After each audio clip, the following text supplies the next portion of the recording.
today I wanted to come in and talk about something that is very important for women who are in their 40s, who are ready to stop falling into almost love.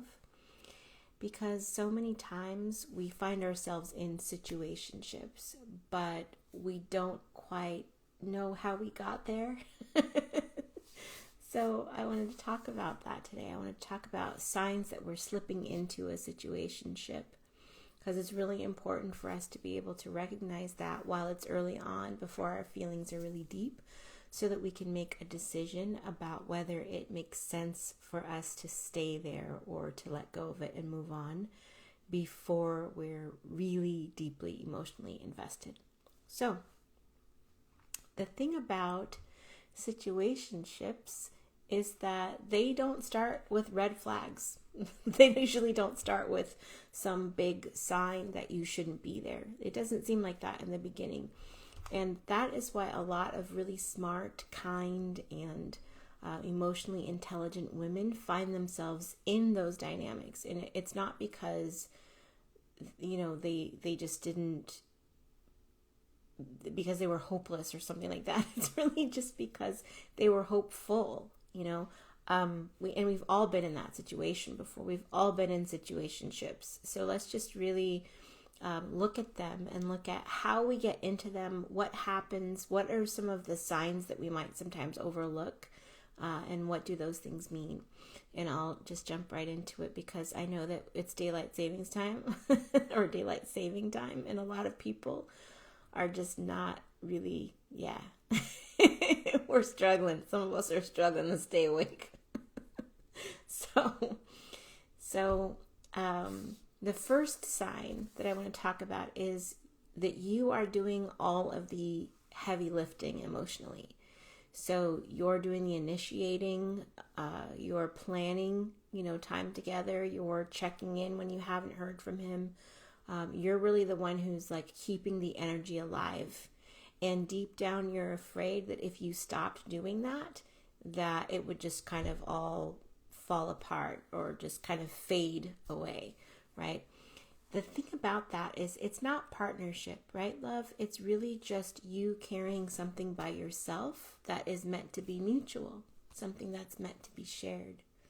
And a lot of times we're thinking, I've got to carry it all myself or it'll fall apart. But the thing is, if it's going to fall apart without you carrying it all yourself, and you want to have something that is a real partnership, you've got to let it fall apart. My aunt used to talk about things falling by the wayside, right? I feel like that phrase, the wayside, is a really old-fashioned kind of phrase. But yeah, you got to let things fall by the wayside sometimes, love. And if you really want real partnership, it's incredible because the universe will test you. You will literally get tested. So it'll be like, are you sure that what you want is real partnership, or would you be okay with another situationship? And you'll find that you've had situationship after situationship after situationship, right? So we have to make a different choice in order to start getting different results and attracting something different in energy. So one of those things is as soon as we find we're doing all the emotional heavy lifting and we recognize that we're in a situationship, we have to let it go. We have to let go of doing all that emotional heavy lifting and just see what happens. If it really is just a situationship and you let go, the other person will let go too.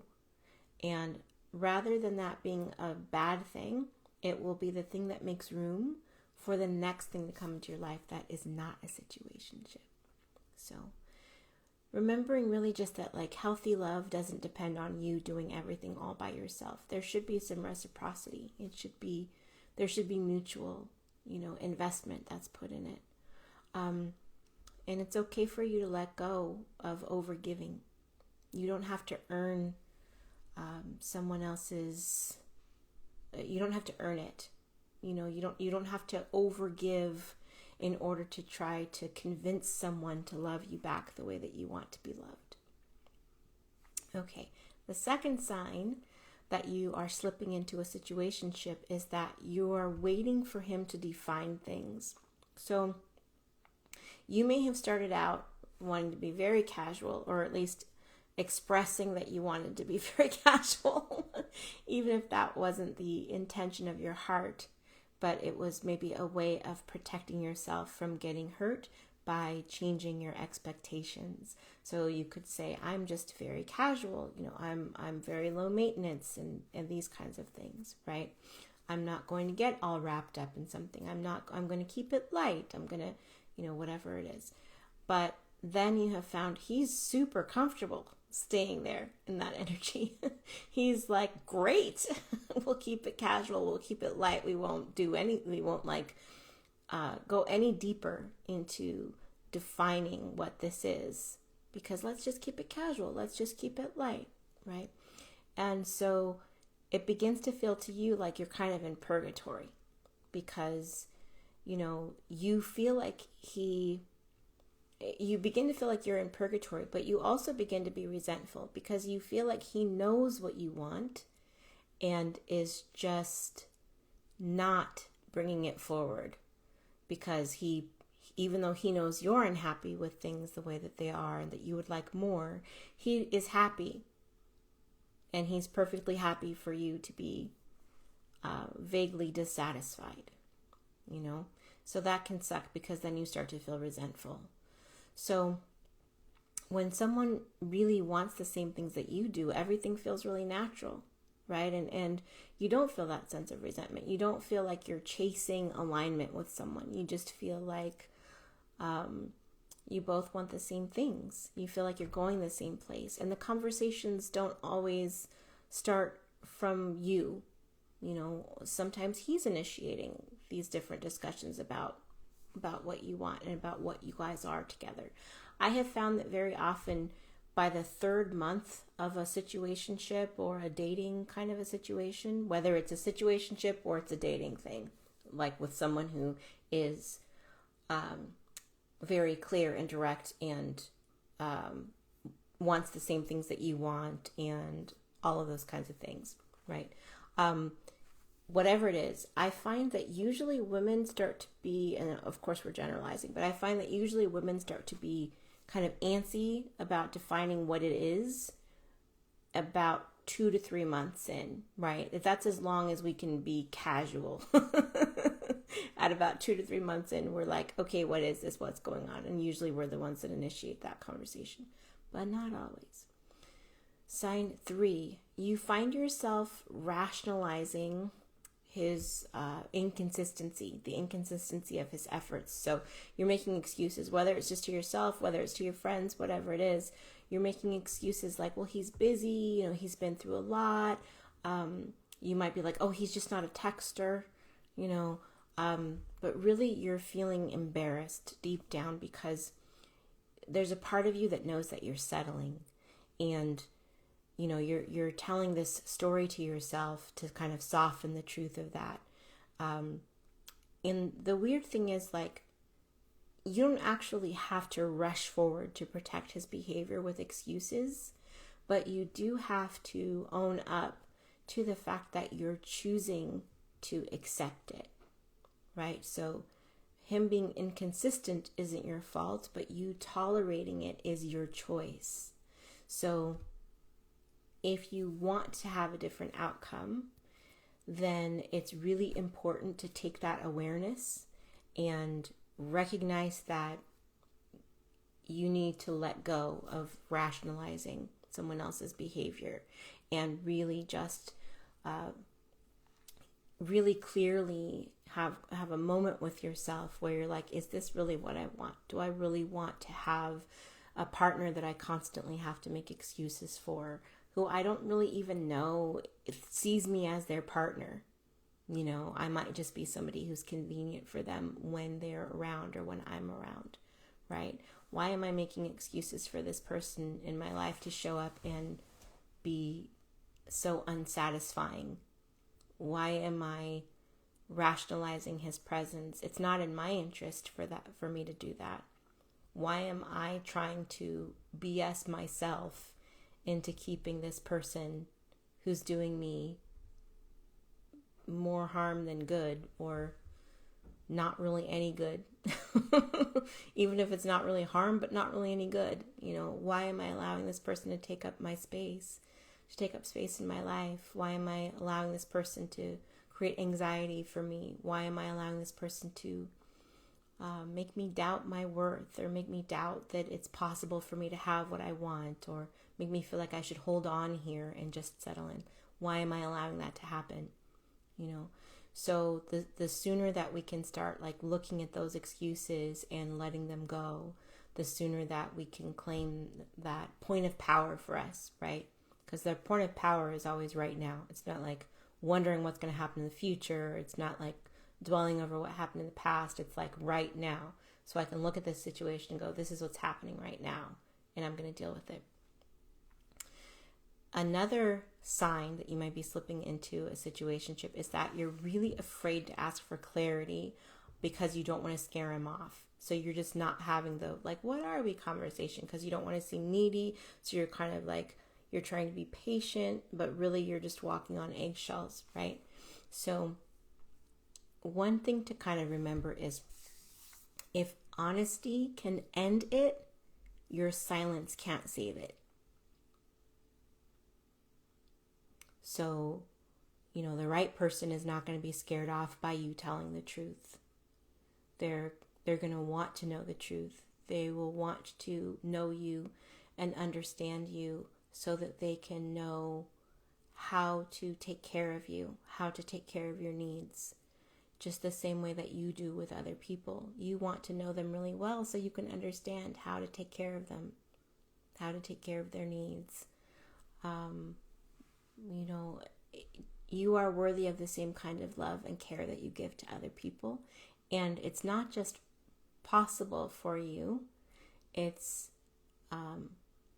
inevitable for you when we prepare our energy the right way and release the blocks that we have, let go of the things from the past. It actually becomes inevitable. We move toward it more quickly. But to receive the kind of love that we've never had, we have to do some things that we might not have done before to get us to those places. Some deeper healing, some clarity in terms of what we want, make some new choices, different kinds of things. So another sign that you're slipping into a situationship is that you keep saying that it's fine and it's not. So you are minimizing your needs, but your body knows the truth, right? And you feel like tightness in your chest, so you'll say, I'm fine, and then you'll get this immediate response where you have tightness in your chest. And a lot of times that's your intuition trying to get through, trying to break through how your conscious mind is trying to suppress things, So you're trying to just like go through the motions of everything being fine. I'm fine. And I'll tell you that as you get older, you have way less patience for that. Excuse me.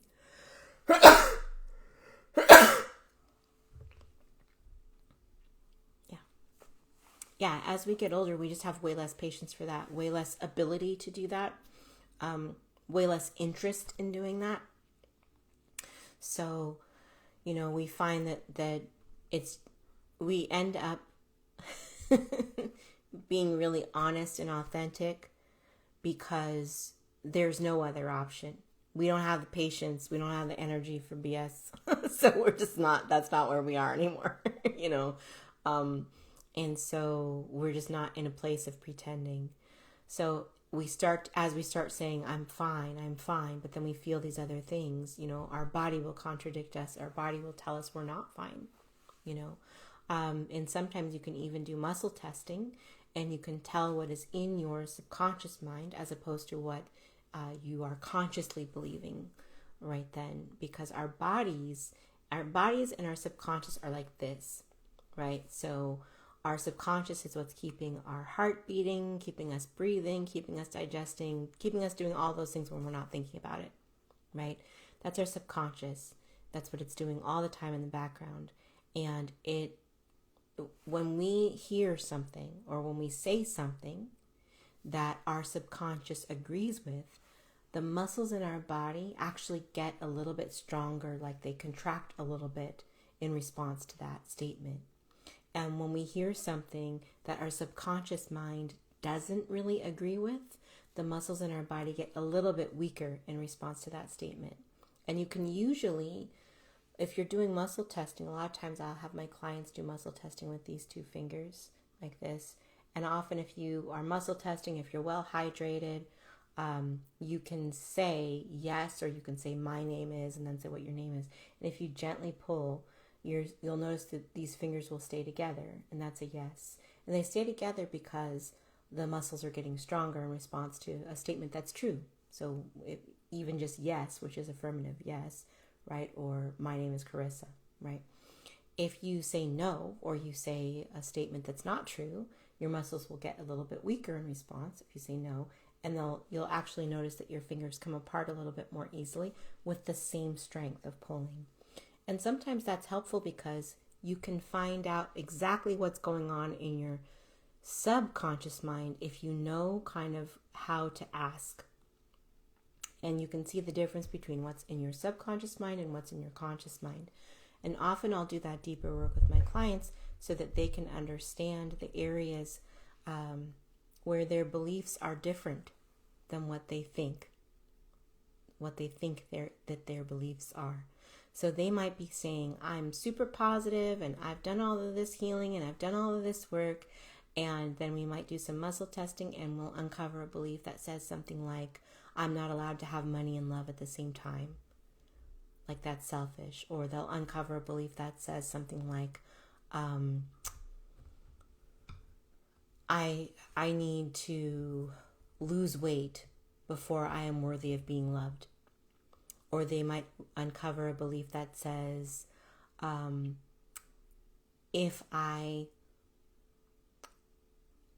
says something about like their success, because a lot of the women that I work with are very visible in the fields that they're in, and sometimes they will have beliefs that are about how their success makes them intimidating to men, and so they have to choose between being successful and alone or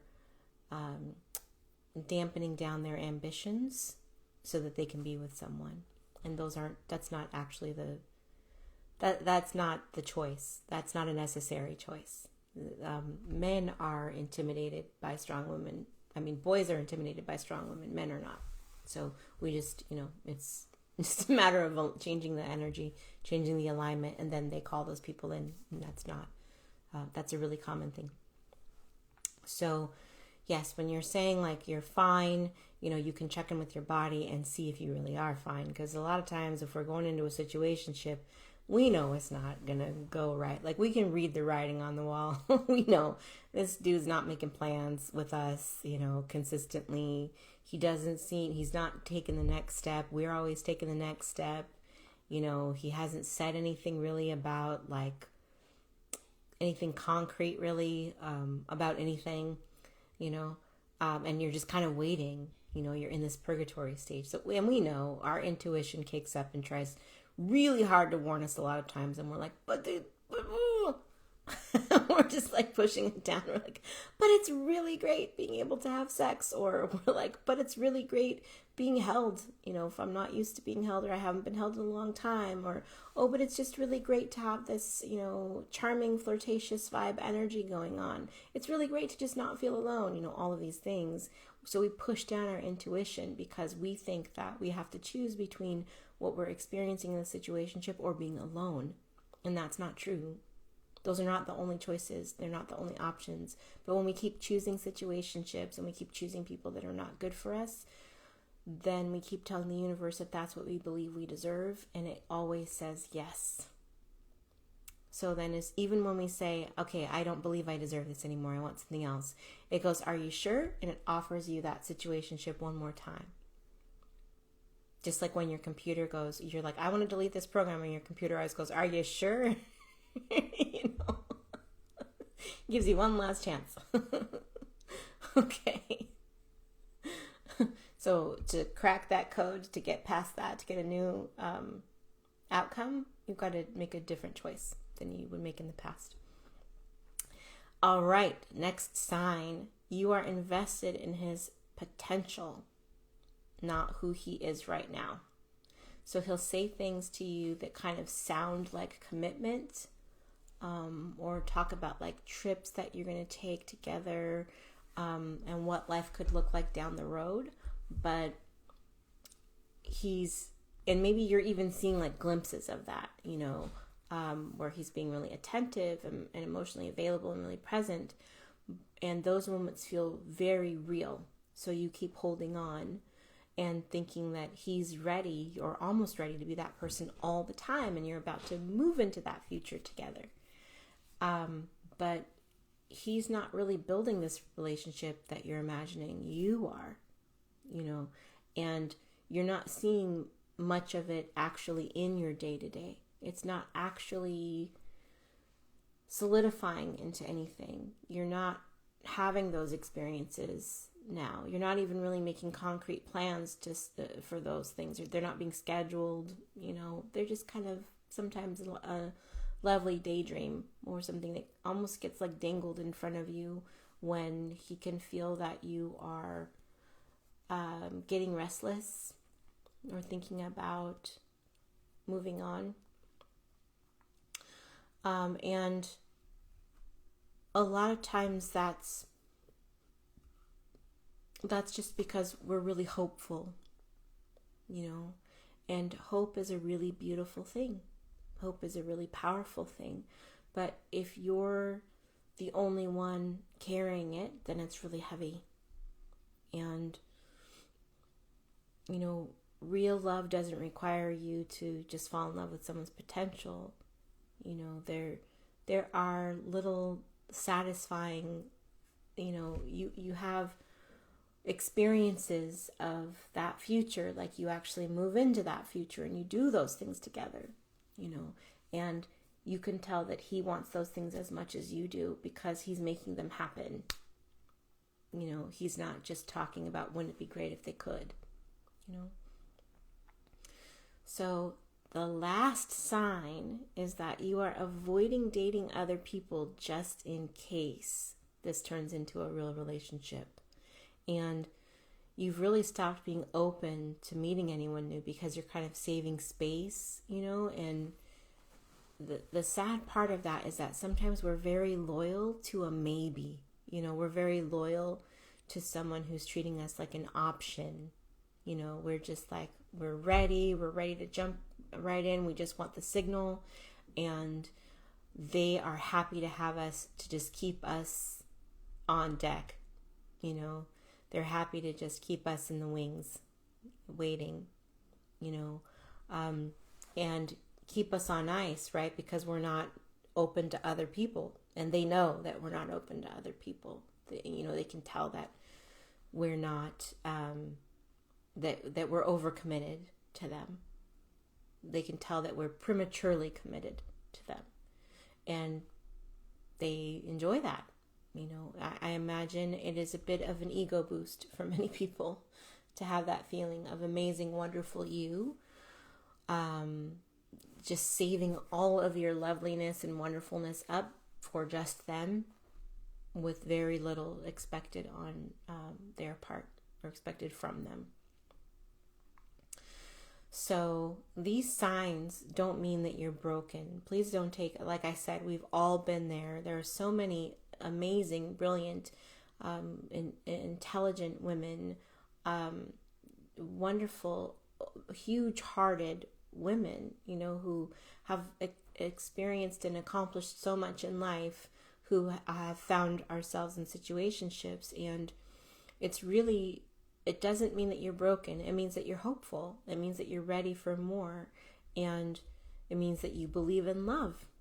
It means that you want to have that rich, wonderful future with someone. And so the awareness of that, the awareness that you're in a situationship isn't about blame, it's about power.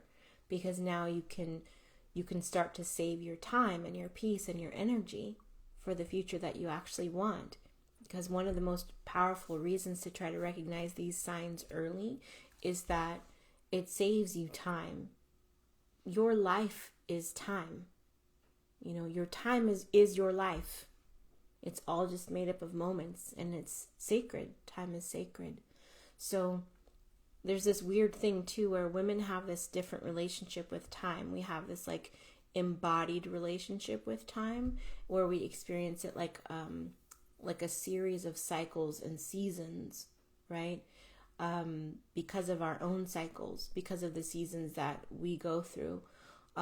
So to us, it feels like a window, and part of that is there's a biological and an energetic basis for that. And it's because, even when we're not planning to have children or planning to have any more children, our bodies and our intuition are still tuned into these cycles of creation and renewal and release and these kinds of things. And we feel time, like we feel it moving through us. And men often experience time more like a horizon, right? Like it's open and it's endless and it just doesn't feel as urgent. So it really shapes our sense of like readiness and urgency when it comes to most things in life, but also especially relationships. If you will see like a woman in her 40s who's come out of a long relationship, and the man who came out of that relationship, he might be like, we loved, we lost, whatever, it's fine, I wish her the best, whatever, right? She's most likely going to say she's most likely going to say like that he wasted her time, that it was a waste of her time, that it was that he took her best years. People, that phrase, nobody ever talks about taking the best years of a man's life, because it wouldn't make sense, because we all have this sort of understanding of the difference between how men and women look at that time. So yeah, we don't really think of it that same way. So yeah, women are more likely to be like, he wasted my time. Men are more likely to just be like, oh, she was great and I wish her the best, whatever it is, and almost not even remember her the same way. It's kind of weird. But yeah, so women know that time is sacred. Men treat it more like it's infinite. Women know that it's sacred.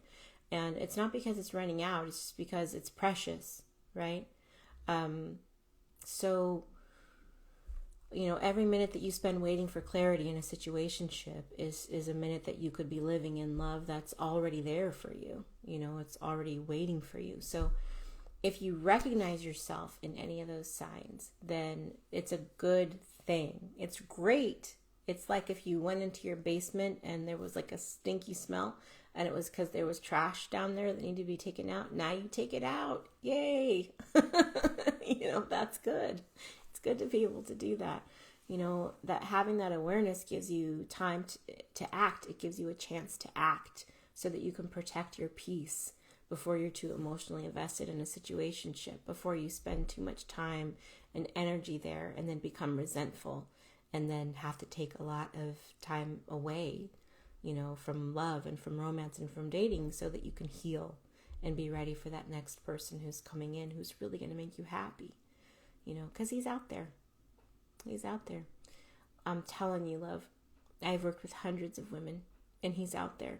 And every woman that I've worked with, almost every woman that I've worked with, says the same thing. When we get started with our work together, she'll be like, I'm a really tough case.